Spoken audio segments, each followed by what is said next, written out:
আসসালামু আলাইকুম বন্ধুরা, কেমন আছো? আশা করি ভালোই আছো। আমিও ভালো আছি। তো আবার একটা নতুন ভিডিও করলাম। তো আজকে সকাল থেকে ভিডিওটা স্টার্ট করছি। রুটি বানানো হয়, আটা সেনে রেখেছি, আর এখানে তরকারিটা জড়িয়ে দিচ্ছি। বাঁধাকপি ভাজা করব। তো রুটিও করানি কমপ্লিট হয়ে গেছে, তো ভাজাটাও হচ্ছে। তারপরে ভাত চড়িয়ে দেবো। ওই রুটি করে ভাতটা রান্না করে নেব।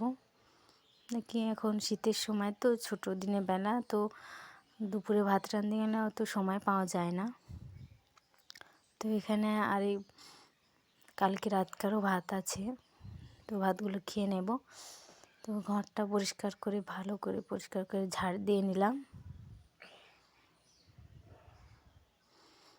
তো গুছিয়ে সব পরিষ্কার করে নিয়ে ঝাড় দিয়ে নিচ্ছি। আজকে তো ভিডিওটা করতে পারলাম না, তো ভিডিওটা এই পর্যন্ত।